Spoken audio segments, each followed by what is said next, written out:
आदाब व्यूवर्स, उम्मीदनामा के show sharing अ plate के 5वें एपिसोड में आप सभी का इस्तकबाल है। हमारा नाम सना उम्मीद है और हम हैं आपकी होस्ट। उम्मीद है आप सभी खैरियत से होंगे। आज हमारे साथ स्टूडियो में मौजूद हैं जनाब शुभम तिवारी जी, जो एक सोशल वर्कर हैं और इसी के साथ साथ उन्होंने काफ़ी सारे प्लेज में as an actor and as a director काम करके रखा हुआ है। 5 साल से शुभम जी थिएटर की दुनिया से जुड़े हुए हैं और इसी के साथ साथ स्कूल्स और कॉलेजेस में ये थिएटर की वर्कशॉप्स भी कराते रहते हैं। इससे ज़्यादा शुभम जी के बारे में हम आज के इंटरव्यू में ही जानेंगे, तो चलिए शुरू करते हैं। शुभम जी आदाब। सबसे पहले तो आपका बहुत बहुत शुक्रिया कि आपने हमारे लिए वक्त निकाला, हमारी दावत कबूल करी और आज आप यहाँ मौजूद हैं। शुक्रिया जी, तो सबसे पहला हमारा सवाल ये है कि आप 5 साल से थिएटर से जुड़े हुए हैं बतौर कलाकार और आपने डायरेक्ट भी करे हैं कुछ, तो ये थिएटर का शौक़ कहाँ से चढ़ा और ये शुरुआत किस तरीके से हुई? बेसिकली पीसीएम के स्टूडेंट थे और काफ़ी समय तक ये रहा कि इंजीनियर बनना है। 8 तक यही लगता था कि इंजीनियर बनना है। उसके बाद ज़िंदगी में बहुत सारी चीज़ें बदलाव हुए। बड़ा भाई था, उसकी डेथ हो गई थी। तो एक होता ना कि पढ़ाई से हटके आपको क्रिएटिव चीज़ें चाहिए होती थी उस टाइम पे। तो लिटरेचर पे पढ़ने का शौक़ था और कविताएं लिखने का, पढ़ने का बचपन से शौक़ था। फिर 8th के बाद ये चेंज हुआ कि हमारे साथ एक दोस्त था हमारा प्रखर दीक्षित, वो भी इंजीनियर है। तो हम लोग जा के तमाम डिबेट कंपटीशन और कविताओं में, कविता पाठ में जाके भाग लेने लगे। और जैसे कि कविता पाठ करते थे और वो तो काफ़ी अच्छा था, हमसे बेटर था बहुत। और हम बस हमारा एक क्रिएटिव सेटिस्फेक्शन होता था कि हम जाके पार्ट ले रहे, भाग ले रहे। और ये लंबा सिलसिला चलता रहा। 8 से लेके शुरू हुआ, वो 11 तक 12 तक चलता रहा। 11th के बाद उसने छोड़ दिया। उसको 12th के एग्ज़ाम देने थे, अच्छे परसेंटेज लाने थे और उसको इंजीनियर बनने का एकदम वो पुख्ता था। मगर 11th में हमने एक प्ले कराया स्कूल में और वहाँ पे एक टीचर थी, उनसे, वो इप्टा में काम करती थी जी, श्रद्धा वाजपेयी उनका नाम था। और उनसे मुलाकात हुई तो उन्होंने थिएटर के बारे में और चीज़ें बताना शुरू करा। और हमने वो प्ले भी उस टाइम पे हम कर रहे थे, एनुअल फंक्शन में करना था। तो मेरा एकदम एक इंटरेस्ट पूरी तरीके से थिएटर की तरफ जा चुका था, जो कि घर पे नहीं बताया था। अच्छा। तो 12th के एग्ज़ाम हो गए, ठीक ठाक परसेंटेज 72% आए थे। और हाँ, ये था कि 10th में हमारे 79 समथिंग थे और 12th में 72। तो पढ़ाई में भी मन था कि थिएटर करना है। थिएटर फिल्म का भी बहुत मन था कि थिएटर या फिल्म करना है, एक्टर बनना है। सबसे पहला तो ये था कि एक्टर बनना है। फिर जब 12th हो जाता है, समर वर्कशॉप बीएनए की थी, वो ज्वाइन करी जी। और वहाँ से एक पहला प्ले करा वहाँ पे। फिर 6 महीना खाली रहे, बीच में कुछ नहीं, लंबा एक गैप था जिसमें कुछ नहीं कर रहे थे। फिर लगा कि क्या करेंगे, घर से भी दबाव आ रहा था कि भाई बीएससी कर लो। हमने बीएससी का फॉर्म डाल दिया। अच्छा। और बीएससी का फॉर्म डाला है और ये चल रहा था कि बीएससी का फॉर्म डाला, बेमन से डाला था कि करना हमको थिएटर था, मगर घर वाले प्रेशर कर रहे थे। मम्मी नाटक भी देखने आई थी, वो नाटक उतना ठीक नहीं था तो प्रेशर भी कर रही थी। हाँ, मतलब पहला नाटक था जैसे भी, जबकि मैंने उसमें 8 रोल किए थे उसके बावजूद पहले नाटक में। तो फिर भी वर्सेटाइल एक्टर हैं आप। ये तो नहीं पता, अगर उस टाइम पे नया पहली बार कर रहे थे तो 8 रोल। ये होता था किसी भी, जो भी काम मिल रहा है, कोई भी रोल है जो नहीं कर पा रहा है, हम पूछ जाते थे कि हम कर लेंगे। जी। तो ये वाला हाल था। तो सर भी वहाँ पे जो थे, चैतन्य सर, तो वो भी कहते थे कि हाँ ठीक है, कर लो। छोटे रोल 8 रोल पकड़ रखे थे। कहाँ भी भाला लेके खड़ा होना, वही पकड़ लिया। तो ये सारा चीज़ें चलती थी। तो ये चलता रहा लंबे समय तक। फिर 6 महीना बीच में गैप रहा। फिर एक वर्कशॉप हो रही थी जिसमें सुरमोहन कुलश्रेष्ठ बाबा जो हैं हमारे, हम लोग के गुरु हैं और वो बीएनए के डायरेक्टर भी रहे, वो उसमें पढ़ाने के लिए आ रहे थे। और भारतेंदु कश्यप जो मॉकिंग बर्ड्स के डायरेक्टर हैं, वो पढ़ाने के लिए उसमें आ रहे थे। हमको वर्कशॉप पता चलती है, उसमें जाके जुड़ जाते हैं और वहाँ से फिर वो जर्नी शुरू होती है। फिर उसमें बीएससी का क्या हुआ? यही अच्छा सवाल था। बीएससी मैंने छोड़ दी। अच्छा। मैं पीसीएम की कोचिंग कर रहा था प्रॉपर। तो सुबह शाम को 3-3 घंटे 4-4 घंटे कोचिंग होती थी और मैंने 4-5 महीना करी और फीस भी देता था। उसके बाद जो फीस घर से लेके वो थिएटर में आने लगी। अच्छा।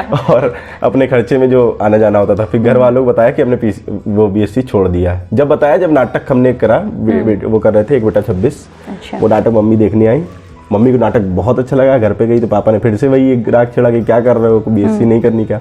मम्मी कहा नहीं अच्छा नाटक करते हैं ये लोग, करने दो, जो करना करने दो। तो हमने कहा बीएससी हमने छोड़ दिए, तो मम्मी को लगा छोड़ दी बीएससी, हमने कहा छोड़ दी, और बीच में छोड़ के हमने कहा नहीं कर पाएंगे बीएससी। फिर मैंने हुआ ये कि भाई पढ़ाई तो जरूरी भी है साथ में, फिर 1 साल बीएससी छूटा, मतलब गैप हो गया एक तरीके से 1 साल 12th के बाद। फिर मैंने बीए का फॉर्म डाल दिया था जिसमें एजुकेशन और इंग्लिश लिटरेचर और सोशल वर्क था। तो यहाँ से थिएटर की जर्नी स्टार्ट हो जाती है। फिर भारतेंदु सर के साथ ही लंबे समय से भारतेंदु सर हैं, मुशर्रफ सर हैं और सूर्यमोहन सर हैं, इनके साथ काम करते करते एक लंबा अरसा बीतता चला गया, करते रहे काम। ग्रुप भी द मॉकिंगबर्ड्स बन गया और काफ़ी काम किया जी। यही भी करते हुए अभी तक चल रहा है जी। अभी कोरोना की वजह से रुका हुआ था। अभी कुछ दिनों पहले 10 दिसंबर को हम लोगों ने एक नाटक करा था, दिसंबर में प्रेम गीत जी। बस इतने जी। तो आपने जिक्र किया द मॉकिंग बर्ड्स का, हम चाहते हैं कि आप थोड़ा और बताएं इस ग्रुप के बारे में। द मॉकिंग बर्ड्स बेसिकली जो बना था ग्रुप, मतलब फॉर्मेशन बताते कैसे हुआ था कि भारतेंदु सर पहले मुंबई में रहते थे। अच्छा। तो वो लखनऊ आए थे, हम लोग सब लोग नए यंगस्टर्स थे, कुछ नहीं करा हुआ था, बीएनए से वर्कशॉप करके आए थे। लेकिन उनको लगता था कि हाँ ये लोग अच्छा काम करना है, हाँ पोटेंशियल है, लोग करना चाहते हैं। और इसमें बहुत सारे लोग थे, सचिन थे हमारे साथ के जो अभी ग्रुप में है, विनय है, अनुज है, और ये सब लोग पूरे एक साथ काम कर रहे थे। तो ये था कि उनको मुंबई से वो भी चाह रहे थे कि शिफ्ट होना, कि वो थिएटर करना चाह रहे थे। उनको वहाँ पे क्रिएटिव सेटिस्फेक्शन नहीं मिल रहा था क्योंकि वो अच्छा खासा काम वहाँ कर रहे थे। उनको हम लोगों ने बर्बाद कर दिया, लखनऊ में रोक लिया और वो लखनऊ में ही फिर रह गए और फिर यहाँ काम कर रहे हैं रेगुलर। काफ़ी मॉकिंग बर्ड्स का मेन उद्देश्य ये है कि वो बना इस ग्रुप इसलिए कि थिएटर में बहुत सारी चीज़ें अभी नए यंगस्टर्स लोग नहीं जुड़ते हैं क्योंकि उनको लगता है कि ये जहाँ पे भी काम हो रहा है सब बुड्ढे बुड्ढे लोग काम कर रहे हैं जी। नहीं, काम अच्छा होता है, ऐसा नहीं बुड्ढे लोग अच्छा काम नहीं करते, मगर वो उनको ये लगता है। तो हमारा ये पूरा था कि कैसे यंग लोगों को मोटिवेट किया जाए कि थिएटर करिए, आप उसमें कैसे आइए, क्या करिए। और एक ये बड़ी धारणा बनी हुई कि थिएटर में पैसा नहीं है, मानते हैं, लेकिन हर चीज़ नहीं है, कोई चीज़ तो उसको क्रिएट करना पड़ता है। बिल्कुल बिल्कुल। तो आज से हम शुरुआत करेंगे, हो सकता है 10 साल बाद हम उसका फ़ायदा न ले पाएँ, जो हमारे पीछे लोग हैं उनको फ़ायदा मिले, लेकिन ये नहीं है, इसका कोई वो नहीं, उसके लिए क्रिएट करना पड़ेगा। किसी और ने नहीं क्रिएट करा तो आप शुरुआत कर दी उसकी, आप न्यू बन जाइए, बस इतनी सी। तो आप हमें बताना चाहेंगे कि इसकी शुरुआत किस तरीके से हुई, कब हुई और इसका क्या मोटिव है इसके पीछे?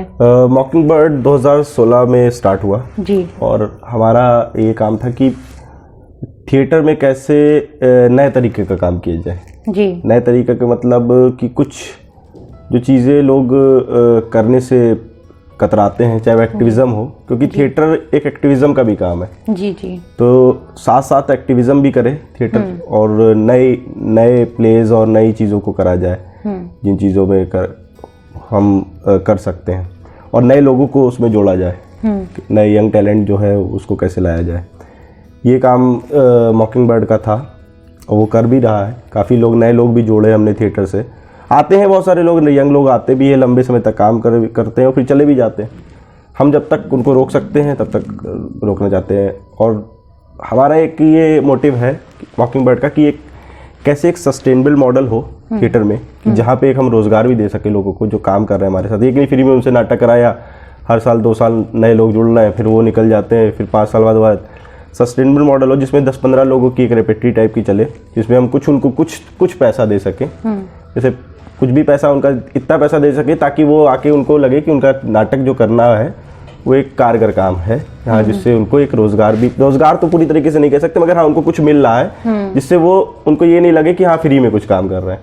उनका आने का कम से कम किराया ही निकल जाए, थोड़ा इतना पैसा उनके खर्चे चल सके, बस इतना।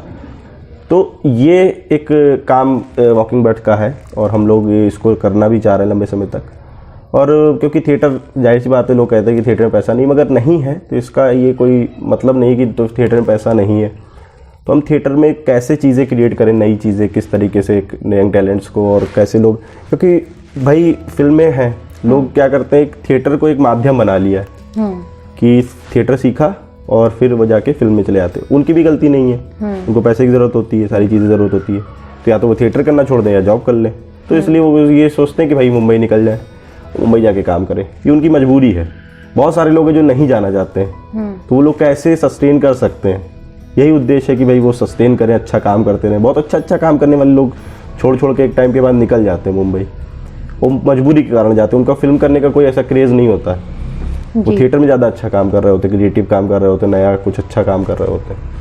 तो ये है मॉकिंगबर्ड्स का उद्देश्य कि किस तरीके से एक अच्छा काम, नया काम कुछ करा जाए थिएटर में। जैसे कि शुभम जी आप थोड़ी देर पहले कह रहे थे कि यंगस्टर्स को लगता है वो थिएटर लाइन ज़्यादातर नहीं चुनते हैं, तो आपके हिसाब से क्या ऐसी वजह है कि या तो चुनते ही नहीं है वो लाइन, या अगर चुनते हैं तो कुछ वक्त के बाद वो कुछ और काम करने लगते हैं, उसे छोड़ देते हैं?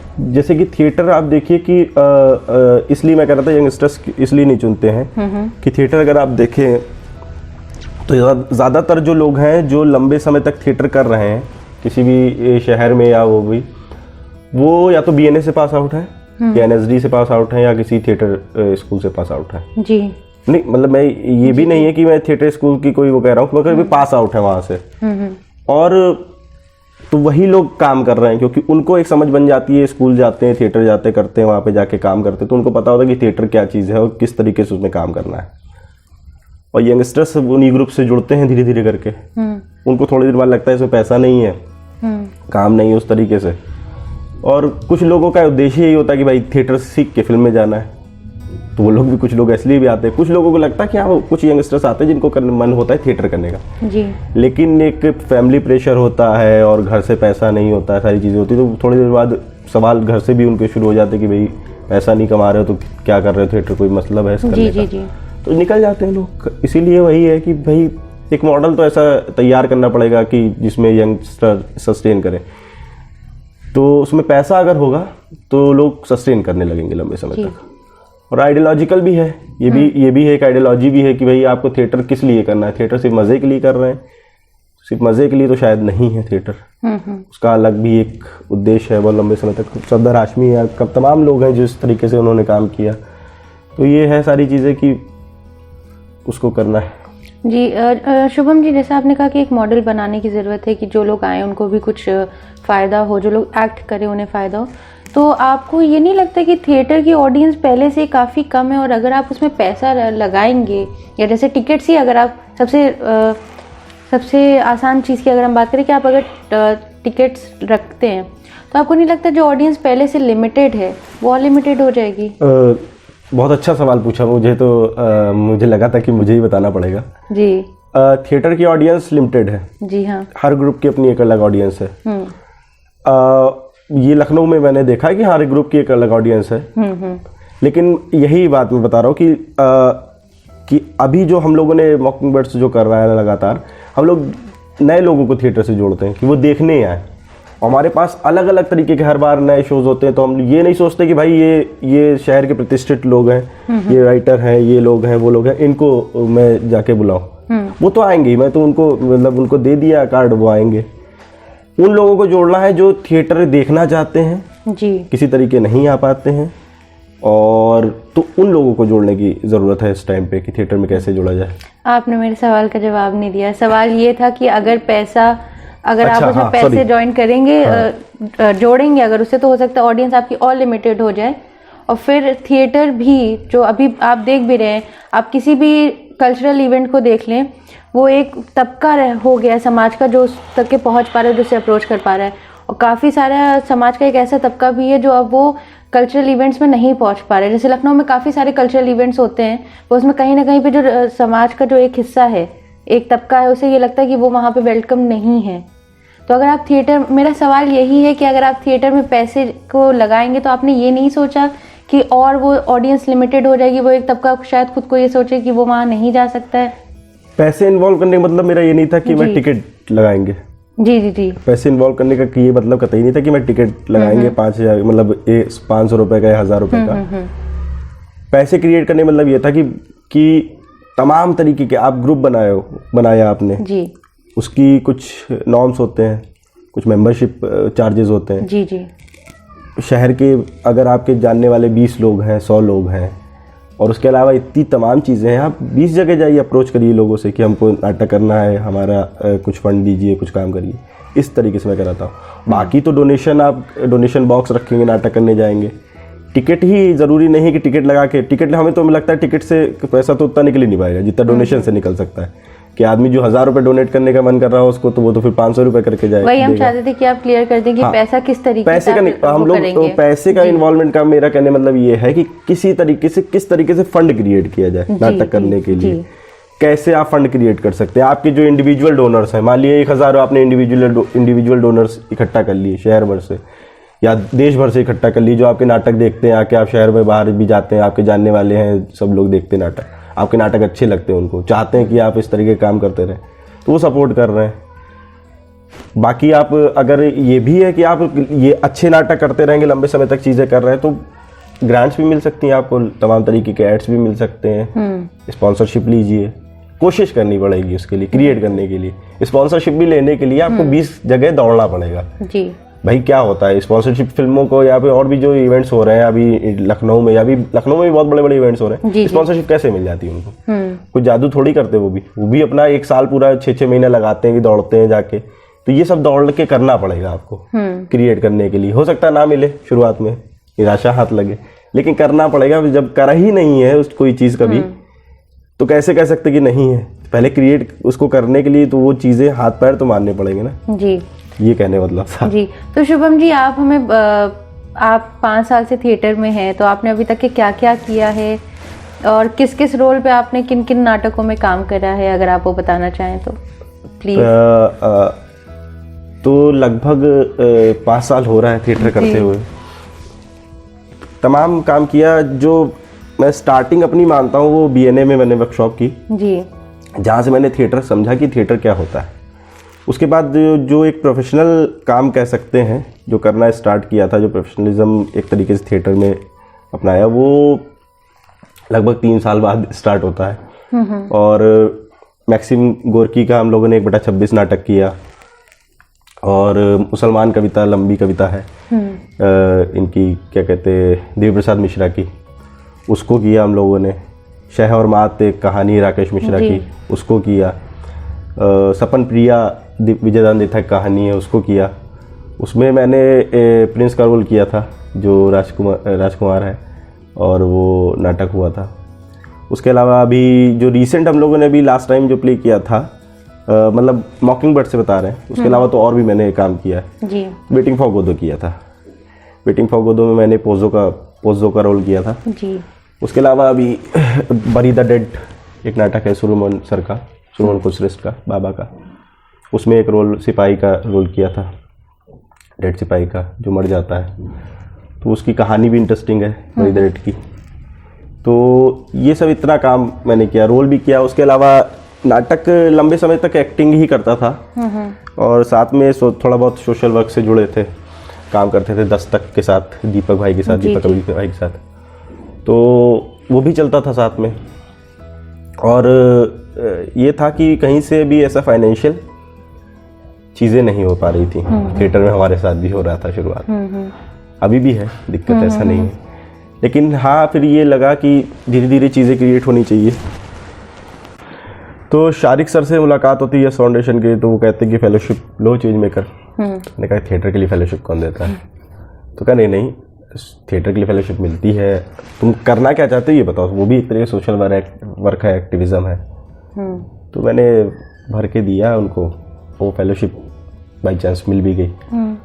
उसके साथ, क्योंकि इससे पहले मैंने नाटक किया था, शिरोज़ की रूपाली है, जिसके ऊपर ऐसे ट्रैक हुआ था जी। उसकी कहानी को लेकर मैंने एक सोलो उसके साथ डायरेक्ट किया था, वो काफ़ी चर्चित रहा था, बहुत अच्छा रहा था। अभी तो कोरूम फेस्टिवल होता है, विभा रानी जी करती हैं, उसमें भी उसका शो हुआ था। सरोज सिंह ने उसकी कविता लिखी है, कविता भी बहुत अच्छी लिखी, उतना अच्छा डायरेक्शन भी, मतलब वो लोग कहते हैं ऐसा। तो वो अच्छा रहा काम, मुझे लगा था कि मैंने एक काम करा है, वो लोगों को बहुत पसंद आया, तो वो करा है। तो उससे उन्होंने देखा भी, और उन्होंने कहा कि इस तरीके काम कर रहे हो तो फेलोशिप मिल सकती है, काम कर रहे हो तो जब काम कर ही रहे हो ऐसा तो करो। फिर मैंने जब उन्हें फेलोशिप मिली तो मैंने अपना काम को एक्सटेंड किया और भी जगह करा। तो मैंने कुछ स्लम्स के बच्चों के साथ काम किया। अदनान कफील दरवेश हैं, उनकी कविता मेरी दुनिया के तमाम बच्चे, उनकी कविता पे मैंने वो कराया था, एक नाटक किया था। उसके अलावा मैं वहाँ क्या कहते हैं आजमगढ़ में कप्तानगंज एक जगह है जी। पड़ती है, आजमगढ़ से 20 किलोमीटर पहले कस्बा है। तो मैं वहाँ पे, भारतीय सर का घर भी है वहीं पे, वहाँ पे मैंने एक काम किया था, क्या कहते हैं, ठाकुर का कुआं नाटक, प्रेमचंद की कहानी पे, जिसको भारतेंदु सर ने लिखा था। और वो नाटक किया हम लोगों ने, लगभग 1 साल चला वो नाटक। वहाँ पे शोज उसके होते रहते रेगुलर। और आजमगढ़ महोत्सव बाई चांस शुरू हो रहा था, नाटक अच्छा हुआ था तैयार, और वो वहाँ पे सिलेक्ट हो जाता है वो नाटक कि आप यहाँ पे इसका शो, पहले तहसील में हुआ, फिर उसके बाद वो आजमगढ़ डायरेक्ट डिस्ट्रिक्ट में महोत्सव में के मेन उसमें गया था। और वहाँ पे तमाम बड़े स्कूल, जो नाम DPS से लेके तमाम बड़े स्कूल आए हुए थे नाटक करने। वहाँ वो नाटक जाता है और उसको बेस्ट डायरेक्शन, बेस्ट स्क्रिप्ट और बेस्ट म्यूजिक का अवार्ड भी मिलता है, बढ़िया, फर्स्ट प्राइज मिलता है। तो ये था कि इस तरीके से काम करते करते उससे भी जुड़ते रहे। उसके अलावा मैंने एक लखनऊ में और काम किया था, गांव में कुछ बुरा होने वाला है नाटक था। उसमें सिर्फ लखनऊ की सारी, उसमें कोई भी मर्द नहीं था, सिर्फ हाउस वाइफ्स थी। अच्छा। उनके साथ काम किया था। और उसमें एज ग्रुप ही मैंने ये बताया था कि 30-35 साल से लेके उसके ऊपर जितनी तक है। और उसमें कम से कम 80 साल तक के लोग थे, उन्होंने काम किया था। और काफ़ी वो नाटक भी क्रिएटिव था, बहुत अच्छा था। उसमें मर्दों का रोल भी औरतों ने किया था। उसका एक शो हम लोगों ने लखनऊ में किया।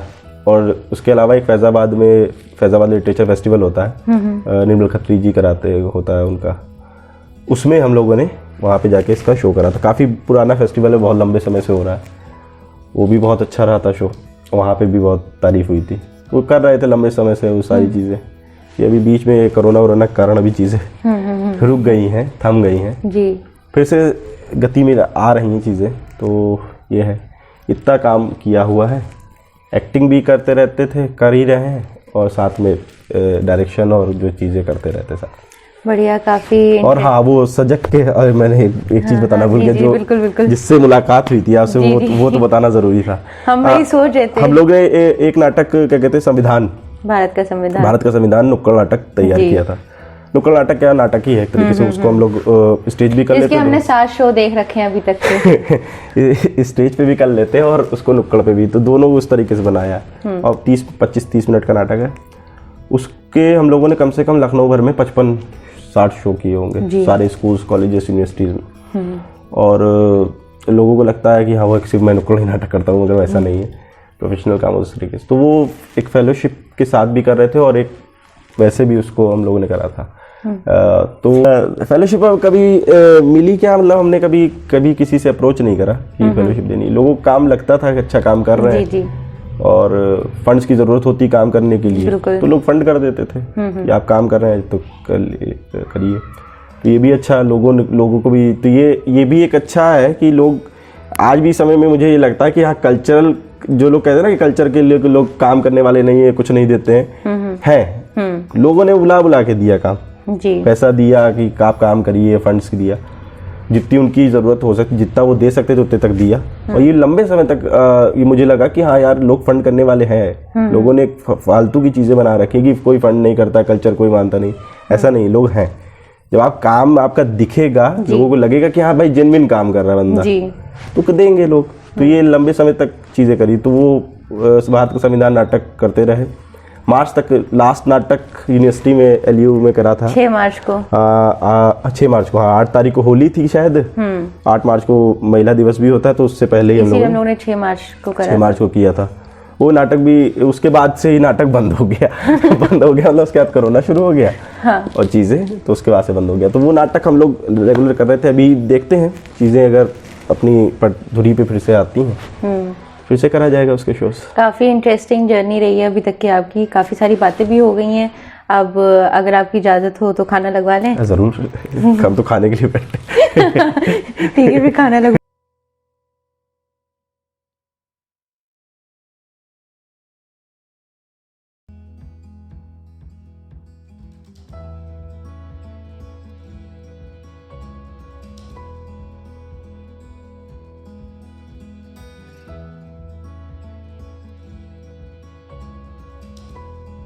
तो शुभम जी, हमारे लिए तो भारत एक संविधान काफ़ी एक यादगार नाटक रहा है, क्योंकि उसी के थ्रू हम आपसे मिले थे। तो हम ये जानना चाहेंगे कि ऐसे दौर में जहाँ कहा जाता है कि सेंसरशिप काफ़ी लगा दी गई है, उस दौर में इस तरीके का आप नाटक करने के पीछे आपकी क्या मोटिवेशन थी? खैर अभी तो हम लोग लंगर खा रहे हैं, आजकल लंगर भी चल रहा है तो बिरयानी नहीं है, खैर बिरयानी का रंग है तो ये था कि हम जैसे लोग हर चीज़ में रंग डाल देते हैं। हाँ, और हम लोग बिरयानी खाने के लिए प्रोटेस्ट में पहुंच जाते हैं हमारे जैसे खैर ये था कि ये नाटक हम लोगों ने 9 महीने पहले तैयार किया था और संविधान लाइव करके एक संस्था है, चारिक सर ने कहा था कि संविधान पे कुछ नाटक तैयार करो। जी जी। तो उन्होंने कुछ कहा कि ये चीज़ें होनी चाहिए। उन्होंने जो जो चीज़ें बताई थी वो तो हमें समझ में आ गई, लेकिन वो चीज़ें मतलब एक साथ प्रैक्टिकल तौर पे तो हो नहीं हो सकती ना, कि मतलब वो थियोरिटिकल चीज़ें हैं, उसको कैसे लाया जाए चीज़ों में। फिर हम लोग के दिमाग में आया तो हमने सर से बाजा के भारती सर से कहा, वही हमारे एक वो है लेखक, जो भी समस्या का समाधान होता है तुरंत करते। तो हमने उनसे कहा कि सर की ऐसी कुछ नाटक लिखी जो इंटरेस्टिंग है थोड़ा और 25 मिनट का हो जाए।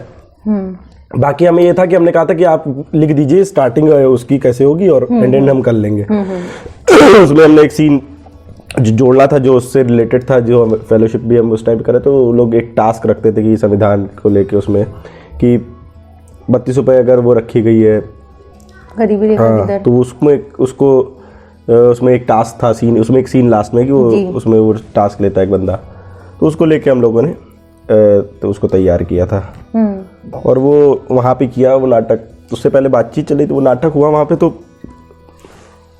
ऑडियंस एकदम खुश नाटक देख के। और उसके बाद वहाँ पे क्या कहते हैं सेशन था, रेनू एम भी आई हुई थी वहाँ पे, रेनू मिश्रा आली की जो है, आली में जो है, और फारूक सर थे रॉटरेड वाले। तो उन लंबे समय वो बात कर रहे थे, फिर नाटक पे काफ़ी समय बात हुई। उसके बाद वो सेशन दूसरा स्टार्ट होता है, वो नाटक से ही बात करते। तो हमें लगा कि यार इतना अच्छा लग गया इन लोगों को नाटक, हमको नहीं पता था कि हाँ इतना अच्छा लगेगा, काफ़ी सटल सा क्योंकि वो नाटक। हाँ, तो फिर उसके बाद उन्होंने ये भी कहा कि भाई जो इतनी देर से हम लोग बात कर रहे थे, उस नाटक ने उतनी देर में 25 मिनट में सारी बातें जो घंटों से हम लोग बात कर रहे थे वो समझा दी हैं मोटे मोटे तौर पे। तो हम लोगों ने उसको फिर उसके बाद हम लोगों ने उसको और भी जगह शोज़ किए, उसके लंबे समय तक आली के साथ जुड़ के भी काम उसमें उसको करा। हमने कहा कि इसको आली के साथ करो, गांव में भी किए, स्कूल्स में भी किए, लंबे समय तक वो चला शोज़ और मज़ा भी आ रहा था धीरे धीरे करके। उसके अलावा भी कभी भी कहीं भी कोई बुलाता था करने के लिए तो भी चले जाते थे, स्कूल्स और कॉलेजेस के अलावा भी कम्युनिटी में भी और फेस्टिवल्स में भी आगे करते थे। तो हम लोग बहुत पहले ही इसको स्टार्ट कर दे चुके थे, जब 370 सब नहीं भी आया था। तो बड़ा ये बात आपने सही कही, सेंसरशिप का दौर है तो बड़ा डर लगता था लोगों को। जैसे हम लोग स्कूल्स में भेजते थे कि संविधान पे नाटक करना, तो लोग कहते थे अरे इसमें 370 तो नहीं है, तो हम उनसे बार बार ये कहते थे भाई ये उससे पहले का नाटक है। ये सारी चीज़ें खतरे हम लोग को पहले ही पता था कि ये होंगे ही, उसीलिए वो नाटक कर रहे थे कि संविधान क्या है लोग समझे।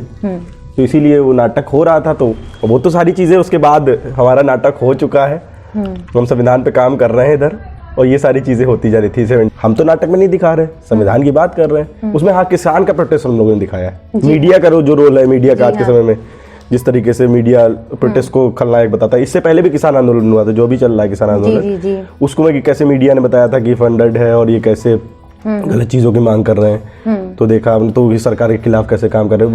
वो आंध्रा वालों का जो किसान का आंदोलन था उसको बड़ा बताया था कि एनजीओ फंडेड है, फलानी चीज़ें, तो उसको भी बड़ा बदनाम किया गया था।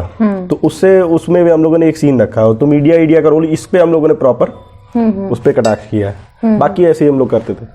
लेकिन होता क्या था कि स्कूल्स में जब आप जाके नाटक करते हैं, यूनिवर्सिटीज में जब जाके करते थे, तो अपने आप सवाल आते थे, बच्चों के सवाल आते थे, जगह जगह थे जहाँ पे तमाम तरीके सवाल पूछते थे। सिंगर वाला जब हुआ था मामला, उन्नाव रेप कांड, वहाँ पे एक जगह पेपरसन में हम लोग एक स्कूल में कॉलेज में करने गए थे नाटक। वो उन्नाव की शायद लड़की थी, वो बैठ के उसने नाटक के, जब उसमें एक छेड़छाड़ वाला सीन है उसमें हमारे प्ले में, वो जब देखती उसके क्या सवाल पूछा, वो भर भर के रो रही थी। तो ये हम कुछ नहीं करते थे, वो नाटक जितना है उतने में है, वो अपने आप रिलेट हो जाता था उन लोगों को। और बहुत तमाम तरीके के अजीब अजीब भी सवाल कभी कभी आते थे। हम भी सोचते थे कि क्या जहन में, बच्चों के जहन में कहाँ से चीज़ें जा रही हैं। एक बच्चे ने हमसे पूछा कि हम सुनने में आ रहा है कि ये लोग संविधान हटा के मनुस्मृति ला देंगे। मैंने कहा ये कहाँ से, मतलब ये भाई 12 साल की बच्ची 13 साल की, उसके जहन में ये कहाँ से चीज़ें आ रही। तो मैंने उससे पूछा सारी चीज़ें, तो ये सारे सवाल वो पूछते थे। तो मुझे बार बार ये लगता था ना कि भाई अभी भी लोगों के अंदर एक खलबली है। अगर बच्चों के अंदर खलबली है जी, टीनेजर्स के अंदर खलबली दिख रही है, दिस मीन्स कि है कहीं ना कहीं समाज के अंदर खलबली है। और नाटक ने जब हम लोगों ने लंबे समय तक काम किया, लोगों के पास गए, तो अगर मेरे पास अभी पास मेल पड़ा होगा, मेल में मैं सवाल लिखता था, मैं क्या क्या सवाल पूछे गए, शायद पढ़े होंगे वो मेल। अभी सवाल मैं अगर निकालने लगूँ तो बच्चों ने, मतलब 8th क्लास के बच्चों ने ऐसे ऐसे सवाल पूछे थे कुछ कहने हुए। तो ये है कि चीजें तो हैं समाज के अंदर कि आप उसमें, उनके पास स्पेस नहीं है। बहुत जगह ये हुआ कि एक यूनिवर्सिटी में गए थे, नाम नहीं लेंगे, वहाँ के बच्चों का कहना था कि यहाँ पे डिस्कशन ही नहीं होता है। अच्छा। कोई चीज पे जी जी, वो लड़का इसी बात पे, अब हम लोग बाहर से आए थे, उनके प्रोफेसर वैसे सब बैठे हुए थे, अब वो बढ़ गया इसी बात पे कि ये लोग तो डिस्कशन ही नहीं करने देते। ऑप्शन तो होना चाहिए एटलीस्ट, आप फेवर में हो गए, सोच मतलब नहीं करे, डिस्कशन ही नहीं होता यहाँ पे। करे आप तो नाटक दिखाने आ गए तो वो बहुत ही अच्छी बात है, हम कम से कम देख रहे हैं, ना यहाँ तो डिस्कशन ही नहीं होने देते हैं। तो ये भी है, चीजें चल रही कि लोगों के अंदर खलबली है। आप स्पेस कैसे क्रिएट कर पा रहे हैं? स्पेस नहीं क्रिएट करेंगे, देखिए जगह खाली हो जाएगी, जगह खाली हो जाएगी, कोई भरने के लिए तैयार रहेगा। अपनी जगह बना लीजिए जी, चुपचाप काम करते रहिए, लोगों को पता चलता रहेगा चीजें, और लोग आपसे जुड़ते भी रहेंगे, जानते भी रहेंगे चीजें। तो ये है जी। खैर खाना ठंडा हो जाएगा। वो तो अक्सर हो जाता है बातों के बीच में। बहरहाल अभी शुभम जी, हमने कुछ वक्त पहले देखा था सोशल मीडिया पे सेफ BNA करके काफ़ी एक हैशटैग चल रहा था, काफ़ी उसके बारे में बातचीत चल रही थी। खतरनाक चीज़ छेड़ दी आपने। तो हम चाहेंगे कि आप उस पूरे मसले पे रोशनी डालें। मैं पूरे मसले पे तो रोशनी नहीं डाल सकता जी, लेकिन मैं उससे भी, मैं भी जुड़ा हुआ हूँ, BNA से पास आउट नहीं हूँ, एक वर्कशॉप की है। तो जिस तरीके की उस संस्था में जो चीज़ें चल रही हैं, और जो वहाँ के एक डायरेक्टर अभी बने बैठे हैं, वो उनको डायरेक्टर पद पे नहीं होना चाहिए। और बाकी उसमें संस्थागत जो चीज़ें हैं कि कैसे उसकी ट्रेनिंग प्रोसेस में क्या हो रहा है, क्या चीज़ें हो रही, वो तो भाई एक्सपर्ट्स जो हैं, जो काम करने वाले, वही बता सकते हैं आदमी को। भाई BNA बहुत बड़ी संस्था है जी, NSD के बाद BNA है, बाद क्या, हम तो कहते हैं NSD के बराबर ही BNA था एक समय तक। उसकी हालत ये आज समय में हो गई है। तो ये हम समझ सकते हैं ना कि ये हमें भी समझना होगा कि अगर एज अ थिएटर आर्टिस्ट मैं देख रहा हूँ तो मैं उसके लिए बोल सकता हूँ, कहना चाहिए, वो कहना पड़ेगा, सबको कहना चाहिए उसके लिए। कुछ लोग कह रहे हैं, कुछ लोग नहीं भी कह रहे, लेकिन वहाँ जो हो रहा है वो गलत है। मैं इसलिए जुड़ा कि भाई एक कोई बंदा क्वालिफाइड हो, जो उसके लिए सारी क्वालिफिकेशन रखता हो डायरेक्टर पद के लिए, उसको बनना चाहिए, बस इतनी सी बात है। इसलिए वो सेफ BNA चल रही है मुहिम। अच्छा, मेरा जो जुड़ने का, बाकी उसमें और सारी चीज़ें, आप वो वीडियो जरूर देखिए, सेफ BNA क्यों, उन्होंने वीडियो बना के डाला है, उसको देखिए, वो बताएंगे सारी चीज़ें क्या है और उसमें क्या क्या है चीज़ें जी। तो खाते रहिए जी। काफ़ी संजीदा बातें हो गई हैं, अब थोड़ी हल्की फुल्की बातें करते। बिल्कुल।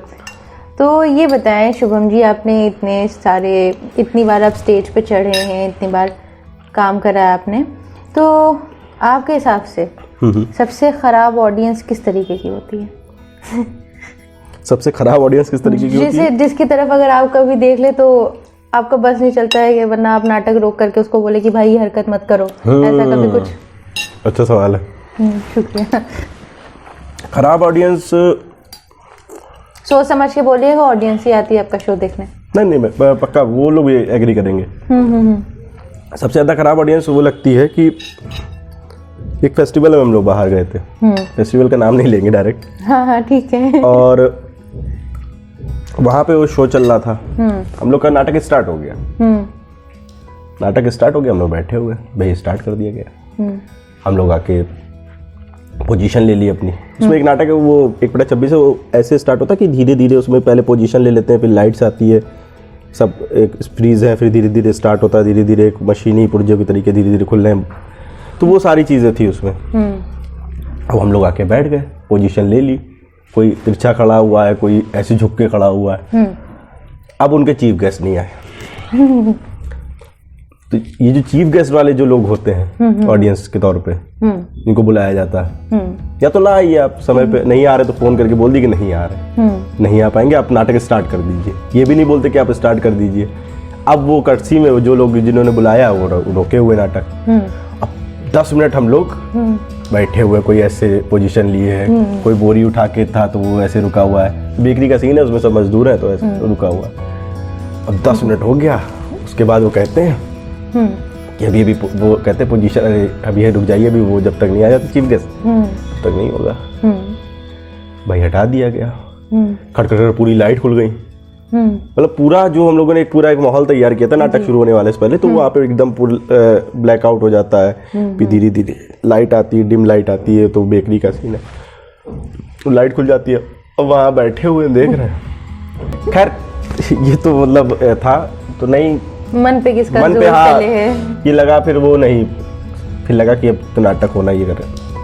नाटक से पहले काफी नाटक हो चुका था। हाँ काफी लंबा नाटक हो चुका था, वो बड़ी तेज गुस्सा आ रही थी, लेकिन वो उसके बाद वो हुआ, नाटक हुआ, बहुत अच्छा शो हुआ, लोगों को बहुत पसंद आया, चीजें हुई। तो इस तरीके की ऑडियंस नहीं समझ में आती है, जहाँ पे चीफ गेस्ट वाली ऑडियंस, जो चीफ गेस्ट बन के आते नहीं आते, उनको समझना चाहिए। बाकी तो ऑडियंस है, आती है, नहीं पसंद आ रहा होता नाटक, अपना फोन पे बात कर रही, नहीं कर रही, दूसरे को डिस्टर्ब नहीं कर रही है, अपना उसको नहीं पसंद आ रहा है तो चली जाती, कोई मतलब नहीं। अच्छा। ये है। आपने इतने सारे नाटक किए हैं, आपके दिल के सबसे करीब कौन सा है नाटक? जाहिर है नाटक की ही बात हो रही है। सबसे दिल के करीब तो अभी जो वेटिंग फॉर गोदो किया था, उसके बारे में आप काफी कुछ लिखते रहते बीच बीच में। वो सबसे दिल के करीब है नाटक, वजह? क्योंकि हम लोग, वजह ये है उसकी लगभग हम लोगों ने मतलब ऑफ स्टेज जो हम लोगों ने उसकी रीडिंग करके 2 महीने उसकी लगभग करी थी, और ऑन स्टेज जो हम लोगों ने उसकी जो करी रिहर्सल करी है, वो लगभग रिहर्सल उसकी जो हम लोगों ने करी है प्रॉपर, वो 3-4 महीने करी थी। वो नाटक बस गया था एकदम शरीर के अंदर, ऐसा नहीं होता कि आप लंबे समय तक उसको कर रहे हैं। उसको नाटक करने में मज़ा भी बहुत आता है। अच्छा। जो ट्रेजेडी आज हम देख रहे हैं ना कोरोना के बाद, वो ट्रेजेडी शायद उसमें दिखती है, और वर्ल्ड वॉर 2 के बाद भी वो नाटक लिखा गया है। जी जी। तो दिल के करीब बहुत सबसे ज़्यादा है, बहुत फिलोसफिकल है, मज़ेदार है, एक्टिंग स्पेस बहुत तगड़ा है, उसमें कोई भी चीज़ ऐसी नहीं है जो कमी हो, जिसमें एक्टिंग स्पेस से लेके तमाम, मतलब आप एक्टिंग के लिए बड़ा काफ़ी लंबा स्पेस है उसमें, अच्छा काम आप जितना एक्सप्लोर कर पाइए एक्टिंग के तौर, एक्टर के तौर पे, उस नाटक में ये वो छूट मिलती है। एक्टर के तौर पे आप जो एक्सप्लोर कर पाइए सटीक चीज़ें, जो चीज़ें आप कर सकते हैं। फिलोसफिकल बहुत है, फिलोसफी से जुड़ा हुआ है, तो आपको वो सारी चीज़ें पढ़नी पड़ती है, तो मज़ा भी आता है पढ़ने में। आपको प्रॉपर फिलोसफी पढ़नी पड़ेगी, एग्जिस्टेंशलिज्म की, अस्तित्ववाद की क्या फिलोसफी है वो पढ़ना पड़ेगा, कामस को पढ़ना पड़ेगा, कामू को पढ़ना पड़ेगा, सारी चीज़ जाननी पड़ेगी, तब आप वो नाटक समझ सकते हैं और कर सकते हैं। तो वो नॉलेज भी देता है आपको, एक्टिंग के तो अलग ही मज़ा है, तो इस वजह से वो मज़ा आता है नाटक करने में। और एक तो 2.5 घंटे का नाटक है। हाँ। वो नाटक 2.5 घंटे का, और 2.5 घंटे में जो हम लोगों ने उसका शो करा था, 2 शो यहाँ लखनऊ में करे थे, और उससे पहले हम लोग रिहर्सल प्लेस पे लोगों को बुलाते थे जो लोग नाटक करते हैं या राइटर हैं या जो जाने वाले हैं, तो लोगों को दिखाया और लंबे समय तक उसको, तो 10-15 बार दिखा दिया था, तो एक डर ख़त्म हो गया था। जब हम लोगों ने उसका शो करा तो अच्छा रहा उसका शो, बहुत काफ़ी तारीफ हुई, और 2-2.5 घंटे का नाटक ऑडियंस पूरी रुकी रहे, ये बहुत बड़ी बात होती है। बिल्कुल। तो ये अच्छा रहा। खाना बहुत अच्छा बना है फिलहाल, अब सवाल से पहले जी, बहुत बहुत शुक्रिया। इसमें काफ़ी अच्छा लग रहा है, चटनी भी काफ़ी अच्छी बनी है। जी शुक्रिया। मटर का सीज़न चल रहा है, तो मटर पुलाव ही सबसे स्टेपल होता है हमारे व्यूवर्स से बोलने का, एक अपील करने का कि वो थिएटर से क्यों जुड़े, तो आप उनसे क्या कहना चाहेंगे? 1 मिनट में अगर आप उन्हें दावत देना चाहें, इनवाइट करना चाहें थिएटर से जुड़ने के लिए, तो आप किस तरीके से करेंगे? थिएटर से किस लिए जुड़े लोग? थिएटर से इसलिए जुड़े ताकि जो चीज़ें आप फिल्म में आप देख रहे होते हैं वो लाइव नहीं होती चीज़ें। थिएटर में जो देख रहे होते चीज़ें, तो वो आपको सारे सामने एक्टर दिख रहा होता है, लोग दिख रहे होते हैं जो काम कर रहे हैं, तो उसका अलग मज़ा है। लाइव चीज़ों का अलग मज़ा होता है, और वो जो देखते हैं वो जानते भी हैं। तो नए लोग भी जो देखना चाहते हैं चीज़ें, उन्होंने भी गांव में कुछ ना कुछ देखा होगा, कठपुतली देखी होगी और भी सारी चीज़ें देखी होंगी, नौटंकी देखी होगी, तो पुरानी नौटंकी जिस तरीके से होती थी, आज वाली नौटंकी नहीं जो गांव में हो रही है, वो जो नौटंकी पुराने समय में होती थी, तो वो जानते हैं कि लाइव ऑडियंस का क्या मज़ा होता है। रामलीला देखी होगी जिन्होंने, तो अलग मज़ा होता है उसका। रामलीला बहुत जगह की रामलीला फेमस भी है, तो उसका एक लाइव चीज़ों का अलग मज़ा है। तो वो जब आप देखते हैं तो आपको लगता है, महसूस करते हो सामने सामने चीज़ें आप, तो थिएटर्स जुड़ेंगे तो वो मज़ा आपको मिलेगा जो शायद फिल्मों में नहीं मिल सकता। एज एन एक्टर अगर आपको एक्टिंग करनी है तो आप थिएटर से इसलिए जुड़िए कि उसमें बहुत सारी चीज़ें आपको चैलेंजिंग मिलेंगी, और फिल्म में भी अगर आप जाना चाहते हैं तो भी आप थिएटर करना ज़रूरी है मेरे ख्याल में। जी। थिएटर करेंगे तो सारी चीज़ें आपको कॉन्फिडेंस आता है, आप ऑडियंस के सामने जाते हैं, तो आपको सारी पर्सनालिटी डेवलपमेंट के लिए बहुत अच्छी चीज़ है थिएटर, कि आप 100 लोगों के बीच में काम कर रहे हैं, 1000 लोग बैठे हुए उनके बीच में परफॉर्म कर रहे हैं, एक कॉन्फिडेंस मिलता है। तो थिएटर इसलिए करना ज़रूरी है। और बाकी तो जिसको जो चीज़ करने का मन होता है वो जुड़ ही जाता है, धीरे धीरे समझ ही जाता है कि थिएटर का क्या रोल है, किस तरीके से वो आपको अलग चीज़ों से जोड़ता है, अलग चीज़ों से आपको दुनिया खोलता है, तो शायद फिल्म में नहीं हो पाता है। अब तो फिल्म में वर्कशॉप्स होने लगी हैं, प्रॉपर वर्कशॉप्स होती हैं 1 महीने की, उसके बाद फिल्म शूट होती है। लेकिन थिएटर में एक प्रॉपर पुराना चलन है, इसमें वो 3 महीने की वर्कशॉप होगी, जो प्ले करना उस पर, फिर उसकी रिहर्सल होगी, फिर शो होता है। तो ये प्रॉपर लंबे समय से हो रहा है, तो ये वो एक अलग मज़ा देता है आपको, नए लोग मिलते हैं, नई चीज़ें जानने को मिलती हैं, तो इसलिए आप थिएटर से जुड़िए क्योंकि उसमें मज़ा है एक अलग तरीके। जी, तो शुभम जी, आपने कहा कि जुड़ना चाहते हैं एज एन एक्टर अगर कोई थिएटर से, तो किस तरीके से जुड़ा जा सकता है थिएटर से? थिएटर में काम करने का मन है तो या तो वर्कशॉप्स हो रही है थिएटर की कोई, तो आप उससे जुड़ सकते हैं, वरना कोई ग्रुप जानने वाला हो आपका, कोई थिएटर ग्रुप हो, तो उससे भी जाके आराम से जुड़ा जा सकता है।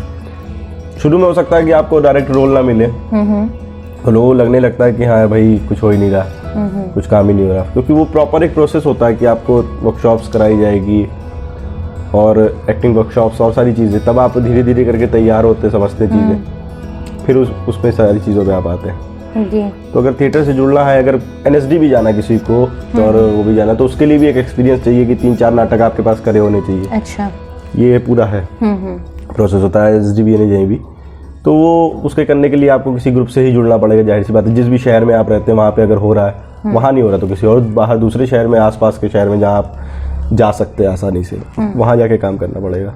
जी, बहुत बहुत शुक्रिया शुभम जी, काफ़ी कुछ सीखने को मिला हमें आपसे, काफ़ी सारी बातें करी, और हम लोग तो पुराने यार हैं, हम लोग जब मिलते मजाक होता है, सब कुछ होता है। ख़त्म करने से पहले अगर आप हमारी ऑडियंस से कुछ कहना चाहते हैं तो कह सकते हैं। उम्मीदनामा जब शुरू हुआ था तो सना ने हमसे बात भी की थी कि इसको लेके एक नया तरीके का एक काम शुरू करना जा रहे हैं लखनऊ में, तो हमें भी इंटरेस्टिंग लगा था क्योंकि मैं खुद करना चाहता था सारी चीज़ें। खैर सना कर रही तो बहुत अच्छी बात है, और अच्छे लोगों को से स्टार्ट किया है धीरे धीरे सारे, मतलब अभिषेक भाई, हफीज़ भाई, खैर हम तो आ गए हैं ऐसे ही खाना खाने आ गए, तो काफ़ी अच्छे लोगों से स्टार्ट करी और बढ़िया चीज़ें कर रही हैं कि उन लोगों के बारे में जानने का मौका मिलेगा लोगों को जो कि ऐसे नहीं जान सकते लोगों को धीरे धीरे। और धीरे धीरे वैसे भी देखिए साल भर बीतने वाला है, वर्चुअल सारी चीज़ें चल रही हैं, और वर्चुअल सारी चीज़ें चल रही तो लोग एक दूसरे से मिल नहीं पा रहे हैं। ये एक अच्छी बात है कि लोग एक दूसरे से मिल भी लेंगे जो आएंगे, बस कोरोना लेके ना आए कोई बाकी तो ठीक है। और ये भी है कि जो लोग जिनको जानना चाहते हैं, जैसे हफीज़ भाई थे, आए थे उससे पहले, और रफत मैम थी, और अभिषेक भाई आए थे जी, तो लोग वो वीडियो देख के उनके पर्सनल चीज़ें जान सकते हैं सारी चीज़ों में। आप कविता कहानी तो उनकी सुनते रहते हैं, कविताएं और उनके शेर तो मुशायरे में सुनते ही रहते हैं, मगर उनको पर्सनल भी जान सकते हैं सारी चीज़ों से, तो ये अच्छा एक काम है। उम्मीदनामा का ये शो स्टार्ट करने से हमारा जो मेन मोटिव था वो यही था कि शायरी पे, अगर कोई शायर है तो उसकी शायरी पे हर कोई बात करता है, 50 वीडियोस पड़े होंगे उसकी शायरी पे, लेकिन वो आखिर इंसान कैसा है, इस चीज़ को उजागर करना ही हमारे शेयरिंग अ प्लेट का मेन मकसद था। शुभम जी बहुत बहुत शुक्रिया, काफ़ी हमें तो बहुत मज़ा आया। और हमारी एक रिवायत है कि हमारे यहाँ जो भी मेहमान आते हैं, हम उन्हें जाने से पहले, उन्हें रुखसत करने से पहले उन्हें एक तोहफ़ा देते हैं। तो ये हमारी तरफ से एक छोटा सा तोहफा है। थैंक यू जी बहुत बहुत शुक्रिया इसे कबूल करने के लिए। हाँ तो व्यूवर्स, कैसा लगा आपको आज का एपिसोड? इस बारे में हमें कमेंट सेक्शन में ज़रूर बताइएगा। उम्मीद है कि अभी तक के हमारे सारे एपिसोड्स आपको काफ़ी अच्छे लग रहे होंगे और हमारा कॉन्सेप्ट भी आपको काफ़ी पसंद आया होगा। तो उम्मीदनामा के चैनल को सब्सक्राइब करना बिल्कुल ना भूलें, अपने दोस्तों के साथ शेयर करें, वीडियो को लाइक करें और हाँ, मिलते हैं आपसे अगले वेडनेसडे को एक नए गेस्ट के साथ। तब तक के खुश रहें, आबाद रहें और मोहब्बत बांटते रहें। शुक्रिया।